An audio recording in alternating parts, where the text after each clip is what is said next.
I call this meeting of the Oversight and Investigation Subcommittee of the House Foreign Affairs Committee to order. Today's hearing is about a part of the world and a people that most Americans know nothing about, Baluchistan, an area inhabited by the Baluch people who trace their history back for centuries. Baluchistan deserves our attention because it is a turbulent land marked by human rights violations committed by regimes that are hostile to America's interests and values.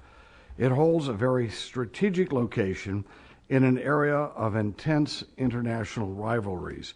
Baluchistan comprises about 800 miles of coast at the head of the Arabian Sea between Iran and India and runs inland to southern Afghanistan. The Baluchs are a fiercely independent warrior people who have made their land a perilous land to invade, except until that natural gas and other mineral wealth was discovered there in this last century. During the 17th century, the tribes were united in a loose confederation until the British incorporated the area into the Indian Empire in the 19th century. The British, however, ruled the area with a light touch, leaving tribal chiefs in control of their everyday affairs. At the time of the partition of the British Raj into contemporary Pakistan and India back in 1947, the Baluch leaders voiced a desire for independence, but the Pakistan army took control of the area and forced the Baluch tribal chiefs to submit to the rule from Islamabad. The partition was based on religion, that partition between India and Pakistan. It was based on religion rather than ethnic identity. The Baluchs are Sunni Muslims, and Pakistan, which was founded as an Islamic state, sees itself as the rightful ruler of all Muslims of the subcontinent. Pakistani ideology holds Islam as the first identity, but other people identify themselves and their interest in many different ways. In practice, Pakistan does not treat all Muslims equally. The Baluch have seen little benefit from the development of the natural gas, coal, gold, uranium, and copper that is produced in their province. Instead, the wealth is taken for the benefit of the dominant Punjabi elite that runs the country from Islamabad. Baluchistan remains the poorest province in Pakistan, even though it is the richest in natural resources. Attacks against natural gas installations and pipelines by Baluch insurgents are steadily increasing, and there have been assassinations of Chinese engineers who are helping Pakistan develop resources that will be shipped out of the province to benefit Islamabad and, of course, Beijing. The province's major port, let me pronounce it, Gwadar, thank you. Thank you very much. Gwadar. See, we're going to learn by this. This is going to be here where we're going to learn about things. And the port of Gwadar has also been developed with the help of China and may become a naval base as well as a trade and energy transit center. Pakistan, however, is using this development to attract Punjabis into the province with the aim, perhaps, of outnumbering the local native Baluch. There was a major uprising in Baluchistan that ran from 1973 to 77, and the Baluch nationalists were inspired by the independence of Bangladesh, which was won in 1971. The Baluch insurgency, however, was ruthlessly crushed by Pakistani forces. After 2 decades of relative calm, insurgency broke out again in 2005. Islamabad has refused to concede any legitimacy to Baluch nationalism or to engage the Baluch leadership in serious negotiations. Its response has been based on brute force, including extrajudicial killings. The State Department and Amnesty International have condemned Pakistan for these murderous acts in Baluchistan. Across the border in Iran, there is a province, Sistan-Baluchistan, which is dominated by the ethnic Baluchs. The mullah regime there has denied them their basic human rights, and as in Pakistan, the Baluchs are denied proper education and economic opportunities. As in Pakistan, the resources of the Sistan-Baluchistan are often used to support an elite in a distant capital, leaving the local Baluchs in both countries impoverished. The governor of Sistan-Baluchistan is appointed by the mullah regime in Tehran. The governor of Pakistan's Baluchistan is determined by a very complicated process which has some democratic elements, but the nationalist parties thought the system was so corrupt that they boycotted the elections in 2008. I hope our witnesses can shed some light on how free and fair a political process in that area could be, and give us some insights into what's going on there in terms of the political process. A low-level insurgency is in progress in Iran as it is in Pakistan, with both countries reacting with the same brutal way of stamping out resistance. The Baluch in Iran are even more oppressed than those in Pakistan, because Tehran is run by Shiite theocrats who consider Sunni Muslims to be worse than heretics. Sunni Baluch clerics have been killed as part of an Iranian counterinsurgency campaign. South Asia cannot be understood purely in religious terms, as Muslim versus Muslim or Sunni versus Shiite. Group identities there are rooted in deeper tribal and village allegiances with cultural attributes and historical experiences that go back for centuries. This hearing will explore what these mean and what they mean to the United States, what are the geopolitics of the region, the security of Pakistan, Iran, and their neighbors, how these things are being affected, as well as the stability of that whole area. Also, we're looking at find out about those things and how all of these factors and the dynamics that are at work play into the existing borders and aspirations of self-determination from all the perspectives that Americans hold in value. We believe in self-determination and democracy, believe that people have a right to speak up, but we are also very concerned about the stability and of that part of the world and what this means to America and to the people there. So as I say, this hearing, although I know that a lot of people saw this with trepidations, we're trying to understand something that and I think we as the American people have not paid attention to. So we need to learn things like how to pronounce the port there and things like that. But even more than that, how to identify what forces are at work and who's legitimate, have some legitimate complaints, and what would be what America should be doing in reaction to the events there with the people there. So we're not here to we're here to learn, and that's what this hearing's all about. And with that, I would turn to my ranking member, Mr. Carnahan, for his opening remarks. Let me note. Please don't applaud. Please don't throw fruit at me either. So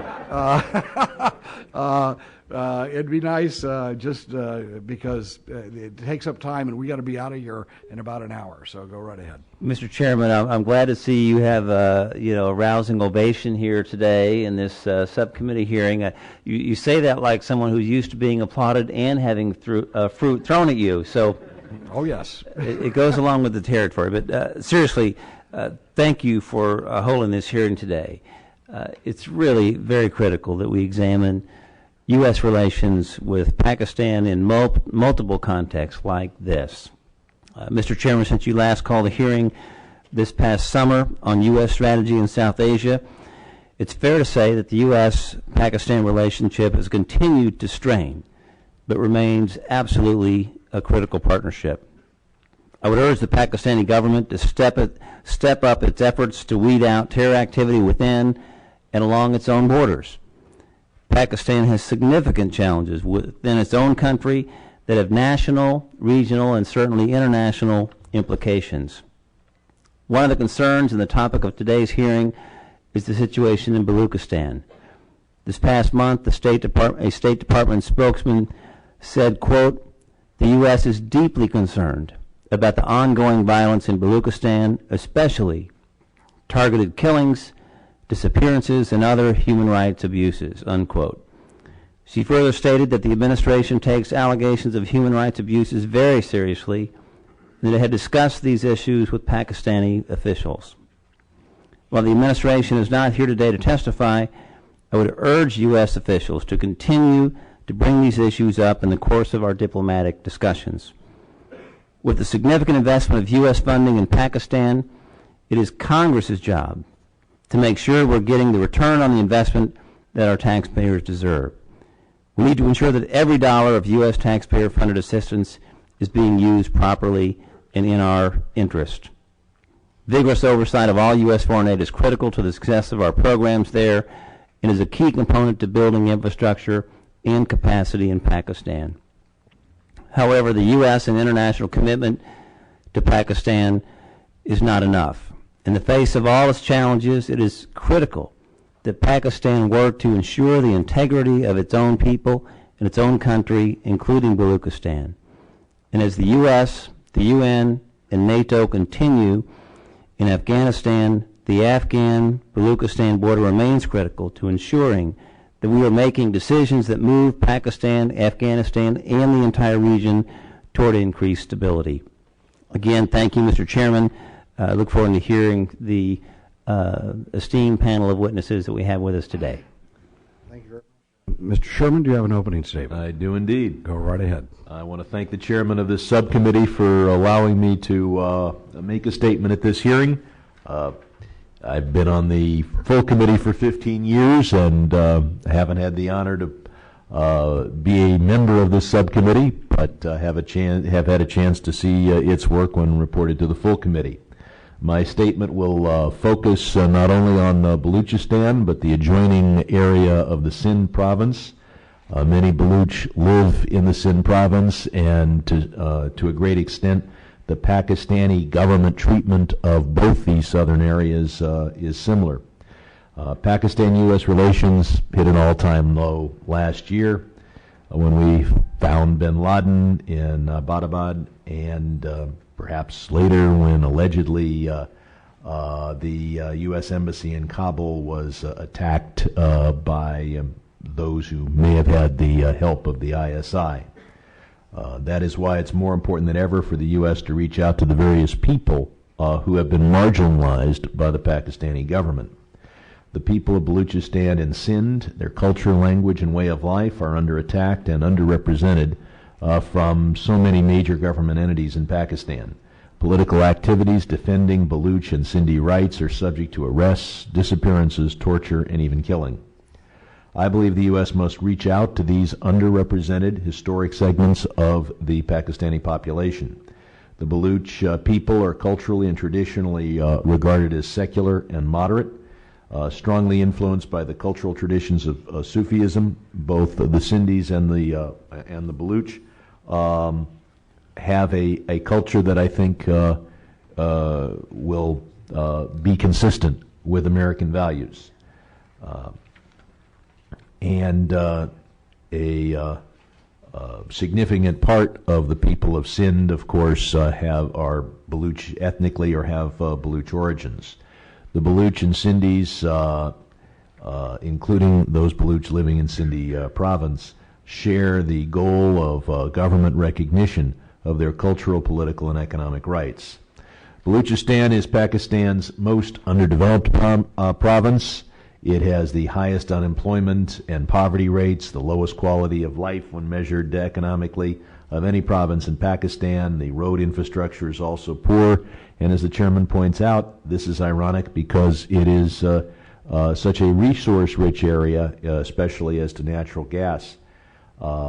Islamabad's reluctance to give the Baluch people more autonomy is in part because they covet those resources. The Baluch seek a more equitable share of the region's rich natural resources, and that is another source of resentment. A third source of resentment is the Pakistani army cantonments that are being established in the Baluch areas. A small minority of Baluch have undertaken the armed struggle, which was described by the chairman, and he also described its history. There's also, as the chairman described, Baluch on the Iranian side of the border waging a conflict against the Ayatollah regime. In this critical part of the world, we cannot afford to ignore the southern half of Pakistan, especially its population of Baluch and Sindhis. I had an opportunity last year to found the Sindh Caucus, and I'd invite my colleagues to join. It is co-chaired by Dan Burton. Adam Schiff is an active member. And strong, as I've noted, the people of Sindh have a moderate tradition that is consistent with U.S. values and U.S. interests. For many years, the Pakistani government has tried to impose just one language, Urdu, on the people of Pakistan, when in fact Sindhi is spoken by more people than Urdu. We need to reach out to the people of Sindh province and others who speak the Sindhi language, and we need to do so in the Sindh language. Right now, the Voice of America is broadcasting only in Urdu. That is why I want to commend our full committee for voting for my amendment to require that the Voice of America start broadcasting in the Sindh language, and now it's a matter of actually making that happen through the bureaucracy and through the Appropriations Committee. And I look forward to the day when that is a success and we're back here talking about the Baluch language. I believe my time has expired, and I yield back to the chair. Thank you very much. It's always great to chair a hearing where someone is more radical than I am on certain issues. A rare occurrence, I might add. Actually, we see eye to eye on almost everything, except that he's a Democrat and I'm a Republican. We also have another soft-spoken member of Congress joining us, Louis Gohmert from Texas, and with ask unanimous consent that he may sit in on this hearing and have the rights of all the other members of the committee. So ordered. And we have a great, Louis, do you have a couple minutes opening statement for us, or go right ahead if you had, take 2 minutes. Take 1 minute. Take 1 minute and get yourself. Well, thank you, Mr. Chairman. It is an honor to be here, and it's I think just wonderful that you've called this hearing, and I appreciate the interest I'm hearing from our Democratic friends. But when you have a place in the world that was forced to be part of another country in 1948, as Baluchistan was, and then in that same country, the people that are native to that area are harassed, what some of us would consider to have be the human rights of dignity that every human being should be afforded, are violated on a regular basis by the national government.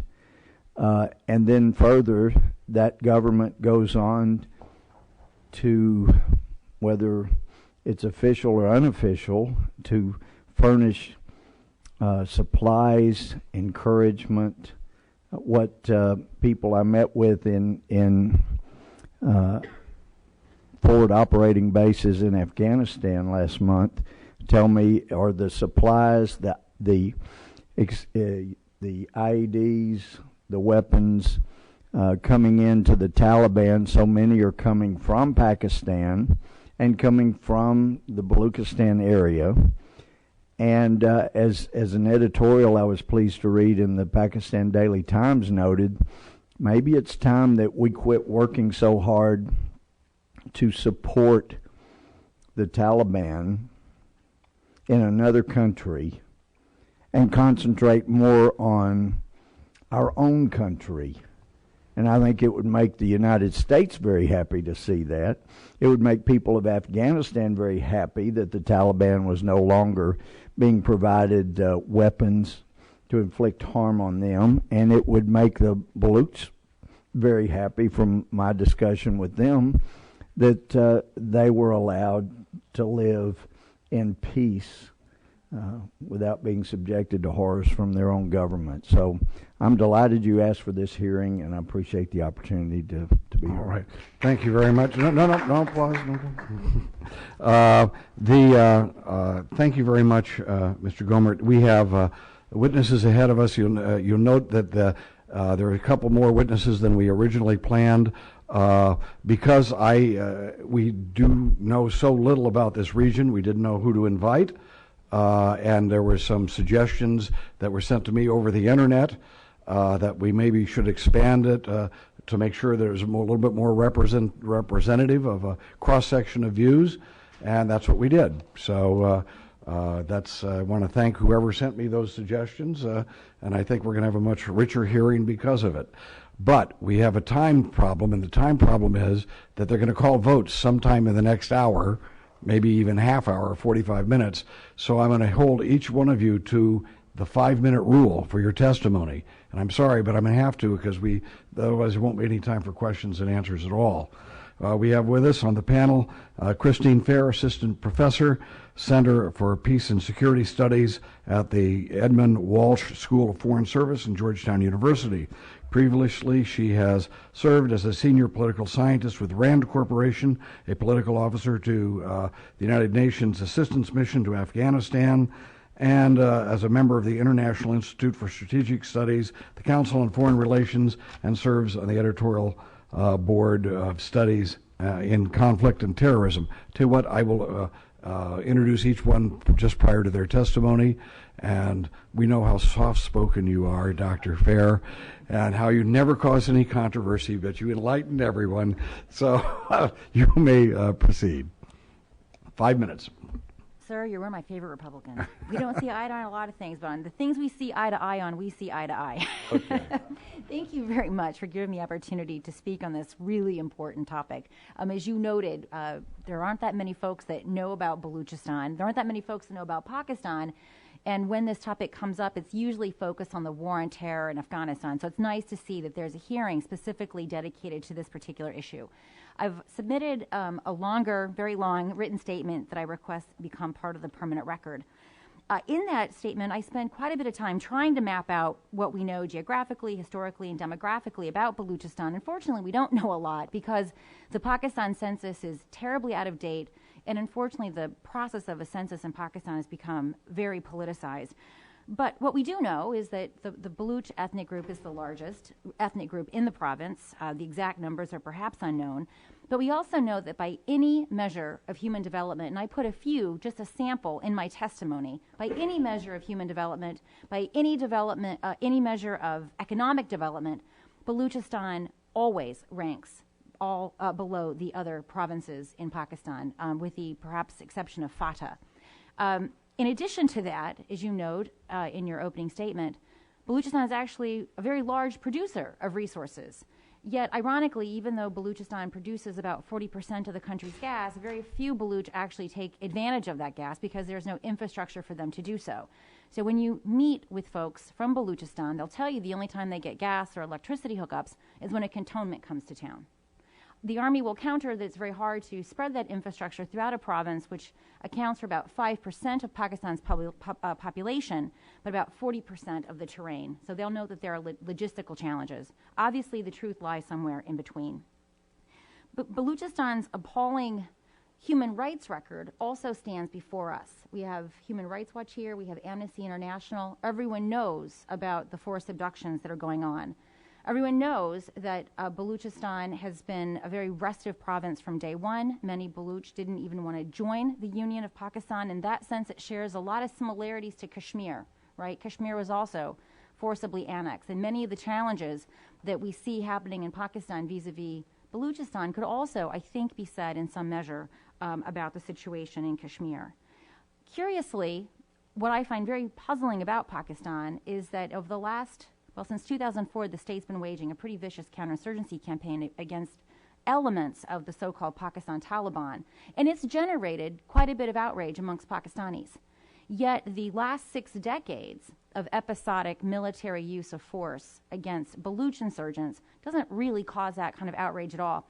In fact, in my written statement, I provided a link to a very fascinating BBC documentary that was called Kaun Baluchistan Ko Jante Hain, Who Knows Baluchistan? They went around Lahore and they asked folks, do you know what Baluchistan is? Can you name a city? And it was actually appalling how few people knew where the province was, that there was an insurgency, that people couldn't even name the major city of Quetta.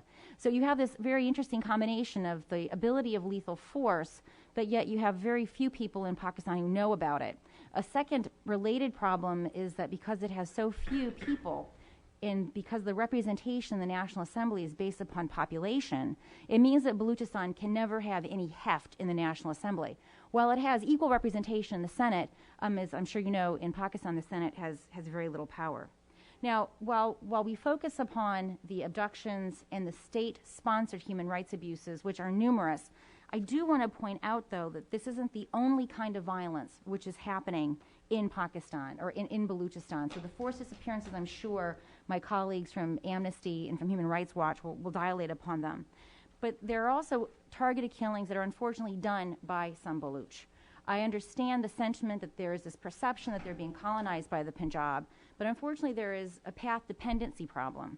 Baluchistan has a massive problem with education, right? So how do you produce teachers from a province that doesn't have, on the main, people who are adequately educated to produce the folks who can subsequently become teachers? So there is a need for teachers to come from other provinces in Baluchistan, but I'm sure Human Rights Watch, and I've written an entire report about this, many of those teachers have been singled out because they're Punjabi. And it's not just teachers, it's also providers of other human services. Police, in particular, are very vulnerable. So I don't only want to draw attention to the targeted killing of one community by state forces, but in fact we have a lot of axes of violence that are converging in Baluchistan. Another one that doesn't get a lot of attention is also the sectarian violence. Shia have paid a heavy price in Pakistan, and we can continue to see this kind of violence happening in Baluchistan. Oh, there we go. Sure. Hopefully we'll have time for some questions and answers, and I would also suggest if the panel would like to, during their 5 minutes, express something about what's already been said, please feel free. We have with us Ralph Peters, a writer, a strategist, media commentator, retired military officer. He is the author of 28 books and approximately 1,000 columns and articles and essays. Being a writer, I can appreciate that, admire that. He served in the U.S. Army for 22 years as an American. I'm grateful for that service. First as an enlisted man, then as an officer, retiring shortly after his promotion to lieutenant colonel. As a soldier, Ralph served in the infantry and military intelligence units before becoming a foreign area officer specializing in Russia and surrounding states. He also served in the executive office of the president. Special assignments took him to Southeast Asia, Central Asia, to the Caucasus, to Pakistan, and Burma. He has studied extensively in the Muslim world, as well as studying in India, Sub-Saharan Africa, and Indonesia. He's reported from various conflict zones, including Iraq, Israel, and Sub-Saharan Africa. Mr. Peters, you have 5 minutes, and we look forward to hearing what you have to say. Thank you, Mr. Chairman. I appreciate this opportunity, and I'm sure you will agree with me, as will Congressman Carnahan, that such an important problem cannot be approached in a partisan manner. And we have to act as Americans with our American values and bring those to bear, not an ideology of any kind. Let us start with the incontrovertible fact, and that is that Baluchistan is occupied territory. It never willingly acceded to Pakistan, does not now wish to be part of Pakistan. If a plebiscite or referendum were held tomorrow, it would vote to leave Pakistan, as would every province and territory west of the Indus River. We have a fundamental problem in that we refuse to see Pakistan for what it is. We imagine or pretend that it's a legitimate state, really in our own image, a democracy. But it's a democracy only as long as its military rulers allow it to be a democracy. It is, in fact, a miniature empire, a last artifact, along with a few other countries around the world, of the imperial age, with artificial borders, which we defend as we do elsewhere. And I find it a travesty that our State Department obsesses on the inviolability of borders around the world drawn at Versailles or in Berlin in the 1880s or in the late 1940s. How is it that in the year of our Lord 2012, we send our troops to bleed or die to defend the residue of the European world order? And let me be clear, I do not argue that we should actively campaign militarily to change every border in the world. I argue that when the train is coming down the tracks toward you, you are wise to step off the tracks. In the last 2 decades, since the end of the Cold War, the United States of America, the greatest force for freedom in human history, every war and conflict in which we have engaged has been triggered by or exacerbated by these flawed European borders. How can we send our soldiers and Marines and Navy corpsmen to die for that? That's not who we are. But what is Pakistan? Pakistan is bisected by the Indus River. To the east of the Indus River is metropolitan, core Pakistan, the Punjab, and to a great extent, the province of Sindh. It is the world of the subcontinent. It is a different civilization from that west of the Indus River. West of the Indus River, in the occupied territories, you have the culture of Central and Mid-Asia. When you cross the Indus River either way, even the food is different. And we look at this occupied territory of Baluchistan specifically, where people who simply yearn for fundamental freedoms, for the right to determine their own future, whether or not they have a battery of qualified teachers ready to go. We must admire their determination to sacrifice everything against enormous odds in Pakistan and Iran for the simple right to say, I am a Baluch. I will decide my own future. Instead, we support Pakistan, their oppressor, a state that actively supports and arms terrorists and insurgent movements in Afghanistan that kill and maim our own soldiers. The Pakistani government is not our friend. It is not the friend of the Baluch or the other subjugated peoples west of the Indus River. The Durand Line, of course, which divides Pakistan and Afghanistan, is artificial. It divides people who want to be together. Mr. Chairman, my time is running out, so let me simply say this last thing. 200 years ago, one of our greatest presidents faced a problem. The Barbary pirates refused to let our ships pass in peace, so we paid tribute money to let our goods pass. Thomas Jefferson put a stop to that. Today, we are paying tribute money again, this time to the Pakistani pirates, to let our goods pass to Afghanistan. Mr. Chairman, I am looking for a Thomas Jefferson. Thank you very much. And I'm looking for William Eaton myself. It's pretty deep there. Mr. Chairman, I'm trying to be bipartisan. All right. Thank you very much. And we'll have some very, and I appreciate you softening your remarks and making them so nobody really knows where you're coming from. Great. Both of our witnesses have been very tough. That's what we want to be. We want to be upfront, because if people are hiding what their real beliefs are, trying to couch it, people aren't going to understand what the reality is if we're trying to not make other people angry, but we want to make sure all of us are educated to that. The next witness is Mr. T. Kumar. Oh, there you are. I was looking at this. Mr. T. Kumar, who I know very well, an advocacy director for Asia Pacific for Amnesty International, who is a persona here on the Hill and a champion of human rights. He has worked in several Asian and African countries and served as a human rights monitor, in many Asian countries, as well as Bosnia, Haiti, Guatemala, South Africa.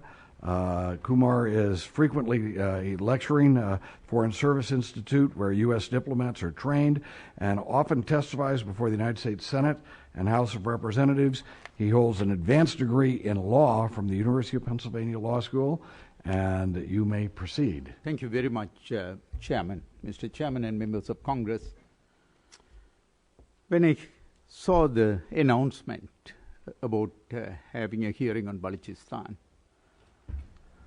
it came back to Afghanistan during the time when Afghanistan was forgotten by the entire world. Chairman, you understand what happened after the collapse of Soviet Union. The people of Balochistan was going through nightmare for the years. Torture, disappearances, extrajudicial executions. But world refused to look at them. Leave alone Pakistanis. Even the Pakistani civil society was limited. There were some exceptions. Did not speak up about the plight of Balochis that they were undergoing. Massive disappearances. Disappearance means to kidnap people or arrest people and never be heard again. Hundreds disappeared. We have documented recently, we are talking about after the so-called democracy came to Pakistan, almost 250 disappearances in a year's time. And extrajudicial executions, torture. So the brutality was continuing in Balochistan, despite the fact that it is just next door to Afghanistan, where US have enormous interest, and Pakistan again enormous interest. So on that note, we are pleased and honored that you are holding this hearing to bring attention to the plight of Balochis there. What's happening to Baloch people? It's a kill and dump operation. It's a terror mechanism that the Pakistani military and the intelligence officers who use to terrorize the local population. It may be for a political reason, because some people may be, or majority of Baloch may be asking for independence. By the way, on that note, Amnesty International, as a human rights organization, does not take position on whether a country is independent or not. But having said that, they brutalized the population because the population wanted some opening in their political aspirations. Then when people speak up, the weapons that were used against them were unfortunately manufactured in the US and given to by the US. A couple of years ago, when the disappearance was high-rocketing in Balochistan, the Balochistan governor was here. So I asked him, actually at USIP, I asked him whether, whose weapons are you using? He said, oh, it's American weapons. The reason is no conditions were put on us. So it's a matter of principle that Congress can put some requirement that no US weapon should be used in Balochistan in abusing its own citizens. That is something you can do. You don't get permission from the State Department. Speaking about State Department, they were in sleep for years, not only now, earlier on as well. When Senator Baloch, Sana Baloch was invited again to USIP, they refused to give him visa to come and testify. He's a senator, elected senator. So there are concerns that even US over the years have ignored for different political reasons. So now the time has come, through this hearing and through other mechanisms. We hope the state will also, the administration will also change its policy, not about any political questions there, but primarily talking about the plight of Balochis and how to stop abuses that are happening against them. There are also other people who are involved in abusing the human rights in that area. One group is obviously the group that fight for independence. These are Baloch nationalists. They were the prime victims of abuse. At the same time, there are reports that they also targeted killing of Punjabis and others. So it's a time that Baloch population examine themselves. That since you have been abused, you know the value of human rights. You should speak up and to stop abuses against anyone. It could be anyone. I know it's time. Your time's out. Thank you very much. That was left on a good note. But don't applaud, because challenging people who want to have their human rights respected, challenging them to respect the human rights of others, is a really important point, and you just made that.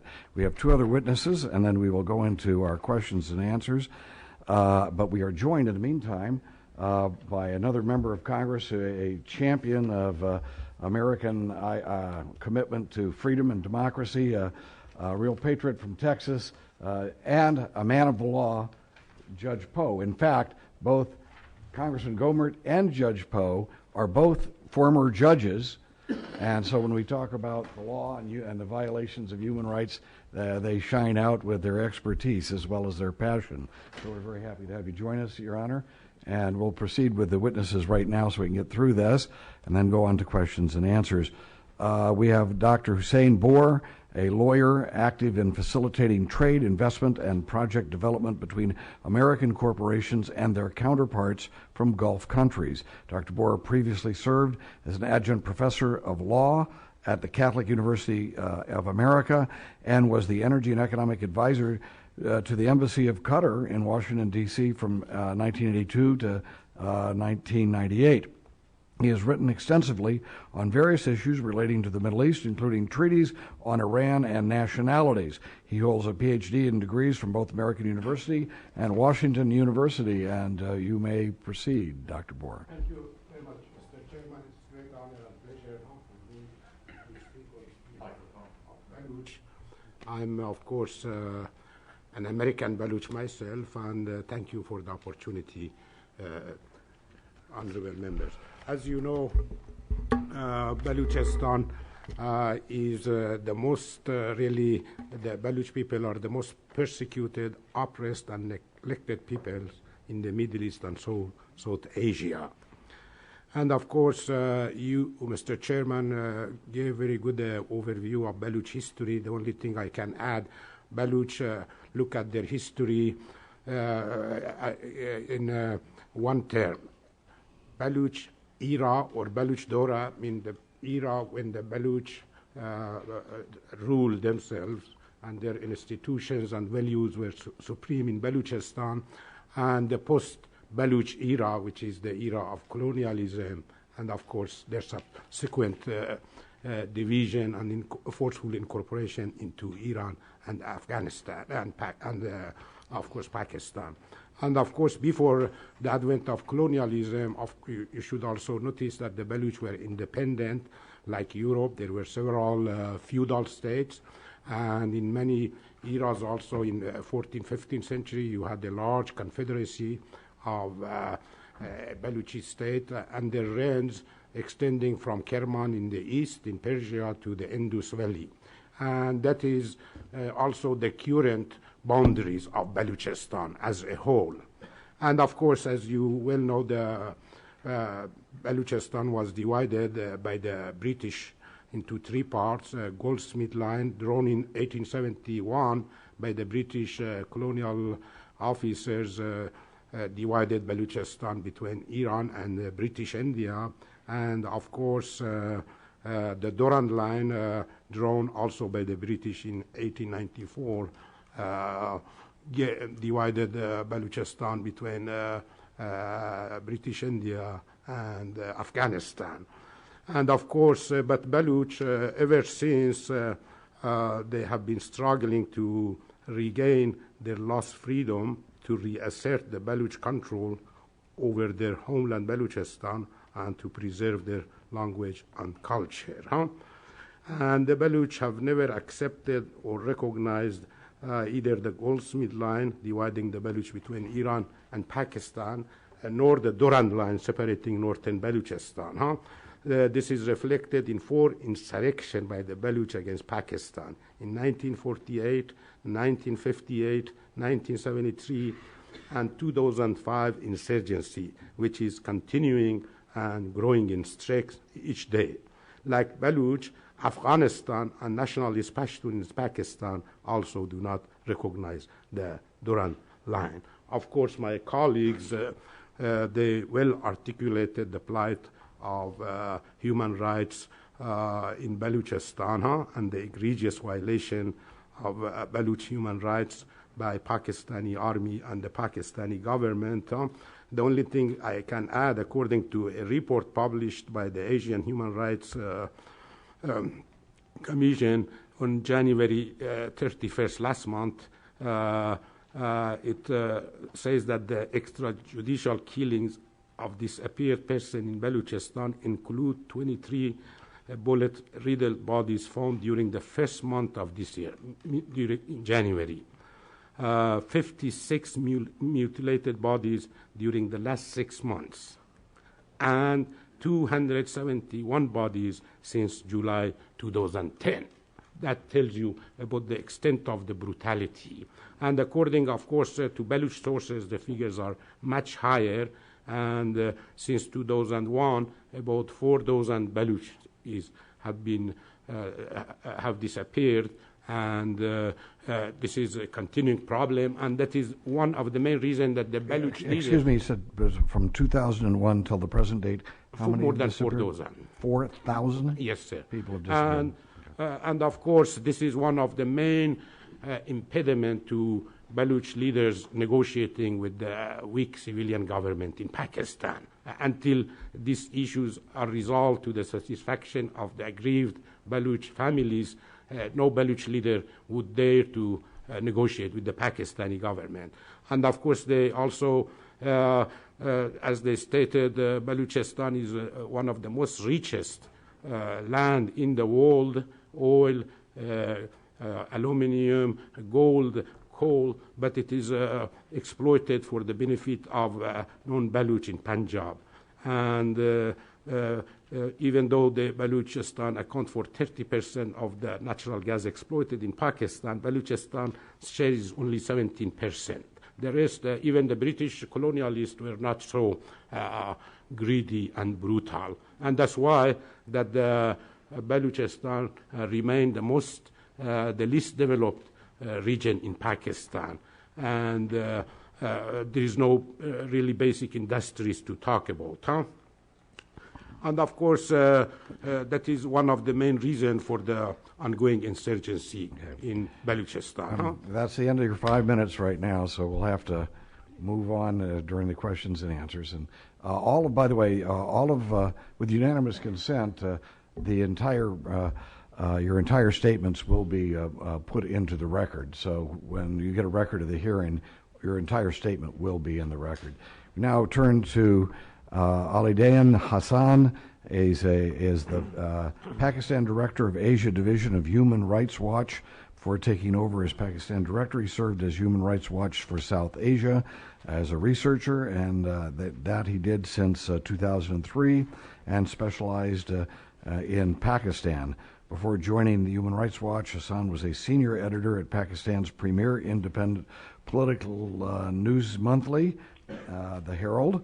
And during 2006-2007, he was also a visiting scholar from Oxford, University of Oxford, and has a BA from the London School of Economics and a master's degree from St. Anthony's College in Oxford. And we welcome you, and you have 5 minutes. Thank you, Mr. Chairman, for allowing me this opportunity. I've listened with care to what my colleagues, the fellow witnesses, have had to say. I would like to clarify at the outset that my testimony is based on my experiences as someone who has researched extensively on human rights abuses in Balochistan, often on the ground in the province itself. Now, at the outset, because there has been this question of independence that has been raised, I want to clarify that Human Rights Watch, as an international human rights organization, takes no position on this particular issue of independence.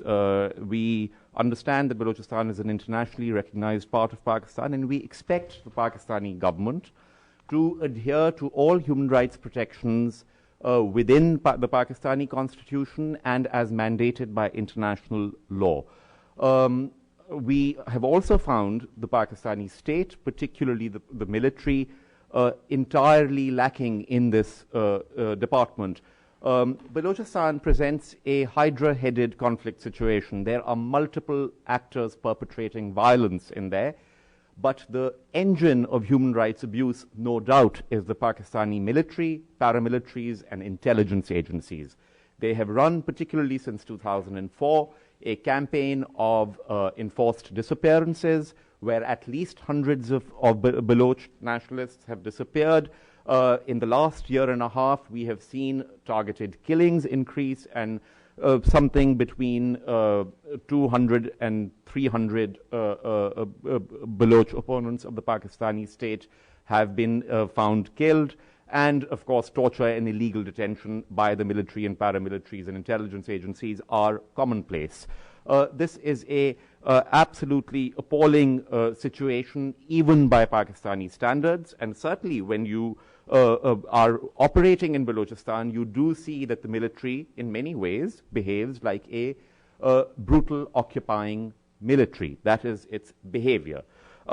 All of this is a very serious problem. I would, however, point out that in the latest spike, the issue of disappearances became commonplace in Pakistan and in Balochistan in particular because of the license provided by the US, the UK, and other powers in the context of the war on terror, where the disappearance and illegal detention of Taliban and Al-Qaeda suspects was green-lighted effectively by the US. This gave the Pakistani military carte blanche, if you will, to extend such abusive operations to its own political opponents, which include Baloch nationalists.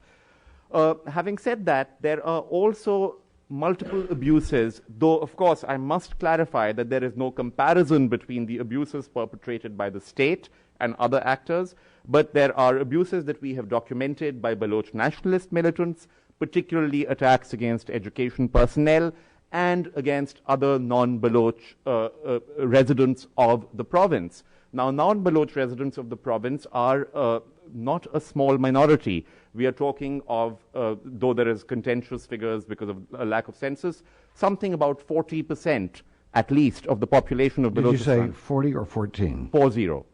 40. 40% of the population of Balochistan, this is an approximation, are non-Baloch, at least. So this is a very, very complex situation. Now, non-Baloch, particularly Punjabi settlers and Urdu-speaking settlers in Balochistan, are living equally in fear of their lives because of fear of attack from Baloch nationalists. Finally, there is the issue of religious militant groups, particularly Sunni militant groups, that are attacking the Shia, largely Hazara, but Shia in general. And these militant groups often do act, it is alleged and widely believed, in conjunction with or at the behest of the Pakistani military. But they also act independently. The basic problem is that if the Pakistani state takes Balochistan seriously, it must enforce a rights-respecting rule of law in the province. It has abjectly failed to do so, and this is creating a human rights crisis across Balochistan.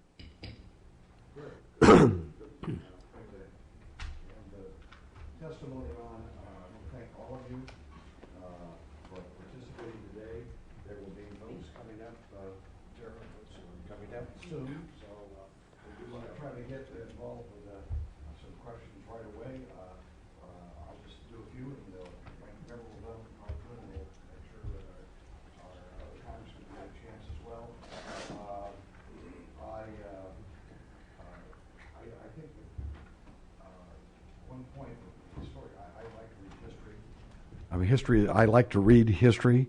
That's, and Mr. Peters was expressing, as talking about Thomas Jefferson and such. I agree with you, Dr. Peters, that I think, or Mr. Peters, I should say, or Colonel Peters.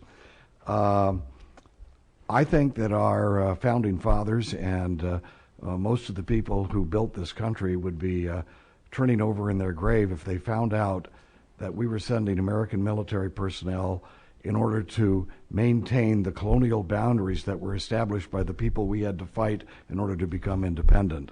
And many of the conflicts that we have throughout the world today, I agree with you, Colonel Peters, that can be traced right back to the colonial era with decisions that were made by colonial powers.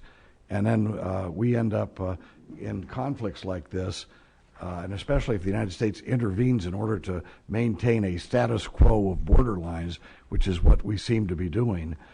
This is not consistent with our national interests or our traditions at all. And I think America needs to re-examine this issue and have a heartfelt debate internally about what should motivate America to get involved. But one thing is for sure, when someone is helping kill Americans or threatening to set up some sort of dictatorship over for whatever cause, Americans, we should not be on their side in helping them.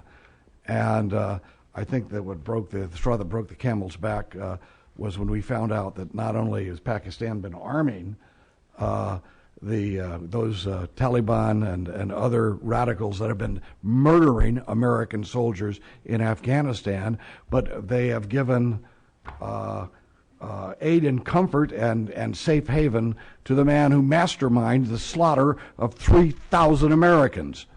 And anybody who doesn't believe that they did that is an irrational optimist about what's going on down there.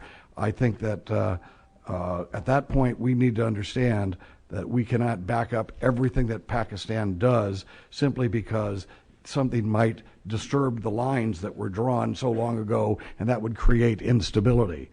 With that said, thank you. Would you like to comment on that? And yeah, if I may, Mr. Chairman. But you only got about 20 seconds to do it. Mr. Chairman, you'd like to read history. Today you are making history. Not only does Pakistan facilitate terrorism in Afghanistan while playing triple and quadruple games, but we shouldn't lose sight of the fact that Pakistan has made us complicit in terrorism against India, because Pakistan, using the nuclear red herring, knows that they have been able to sponsor attacks against New Delhi, against Mumbai, and knowing we will step in and stop India from retaliating. Imagine how different it would be if the Pakistanis didn't think they could count on us to run interference. Okay.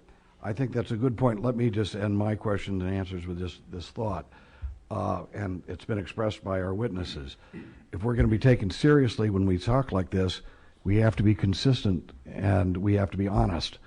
And I certainly, whether it's the Singh province or Baluchistan or what's going on in the Baluch province in Iran or what's going on in the Baluch province in Pakistan, those people have a right to the self-determination, which is what is being testified today. Let's note, I think that people of Kashmir also have a right to their self-determination. And I think Dr. Fair might want to comment on that. I mean, I'm going to focus my comments upon our relationship with Pakistan. 30 seconds, then we got to 30 move seconds. on. But I do want to say one thing, the Leahy Amendment. For the last several years, I've been looking at our relationship with Pakistan, and we have been very negligent in taking the Leahy Amendment seriously. Whether we're looking at Pakistan abuses in FATA or SWAT, talking to U.S. officials, we don't even populate the Leahy database, or we've begun doing so quite late in the game. But the problem goes back to what Ali Dian was saying, is that in many ways, Pakistan's abuse of human rights served our interests. And so we're kind of coming to this late in the game that we're trying to ask the Pakistanis to clean up their act after we've given them a blank check for about a decade, literally a blank check for about a decade. That's correct. I think we've been manipulated for longer than that. We have about 8 minutes before we have to be on the floor for a vote. Would you like to ask a couple questions? I have a question. And we'll give each one of our Thank you, Mr. guests Chairman. a I'll do this couple very quickly to try to get some other people in as well. I wanted to go to Dr. Bohr. In 2008, in written testimony before Congress, he wrote about the political, cultural, and economic oppression of the Baluch people at the hands of the Iranian regime. I'm interested in hearing what, if anything, has changed in the past 4 years. And secondly, with regard to the Baluchistan areas in Iran, how do you see their sentiment in terms of being open to working with the West?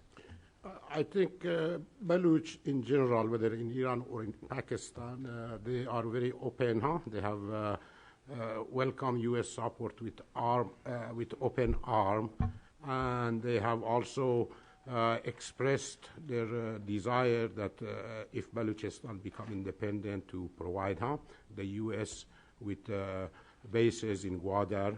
And of course, as you know, Balochistan strategically probably is the most important piece of the land in the world, stretching from the Strait of Hormuz to Karachi. And that is where the 40% of the world oil passes. And unfortunately, the Chinese are building a naval base, or they are building Gwadar.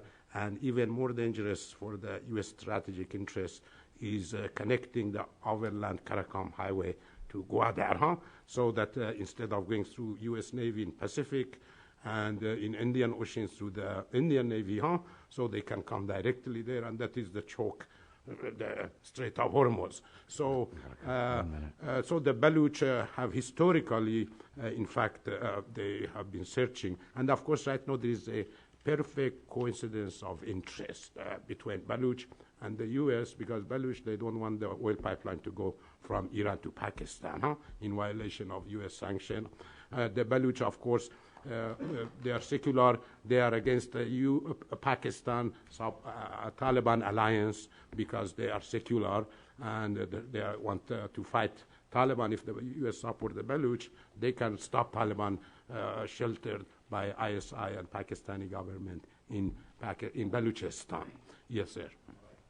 We have time, and I apologize. You never know when votes are going to be called.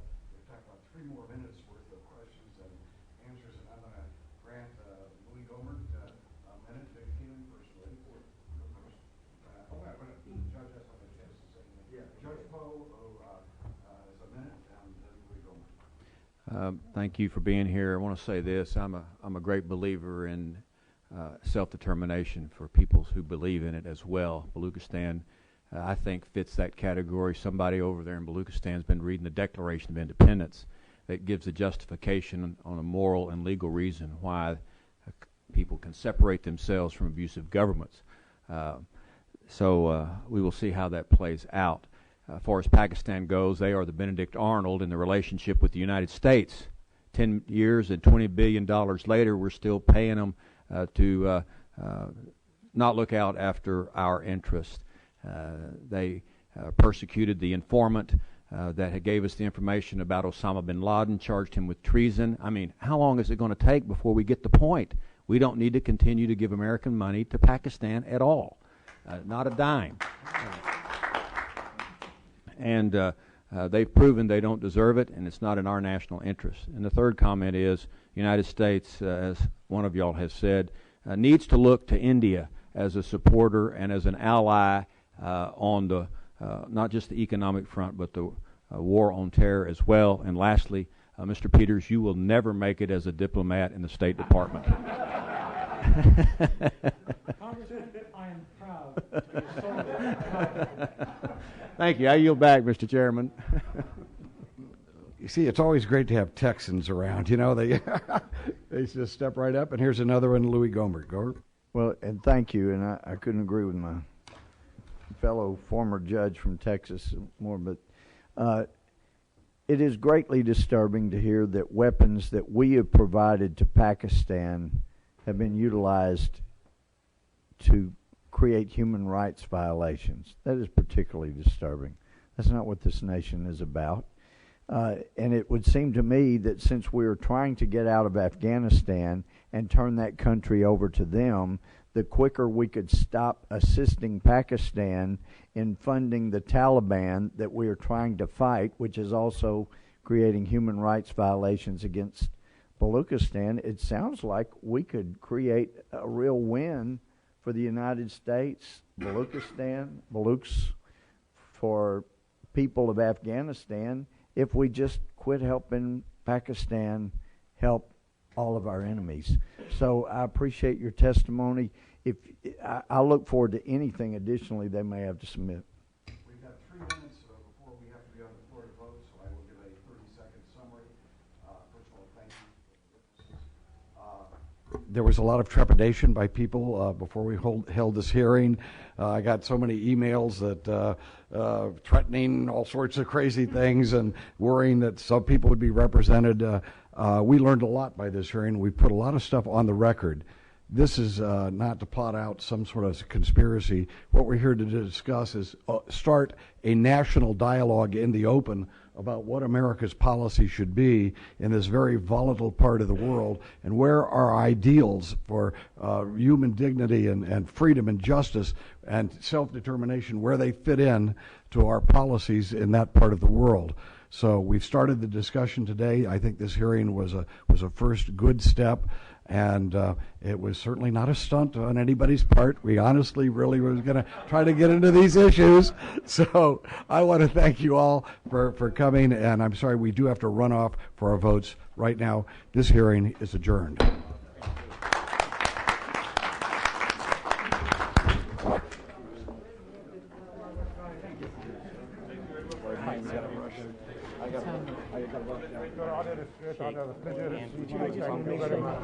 I hope to see you again in Washington.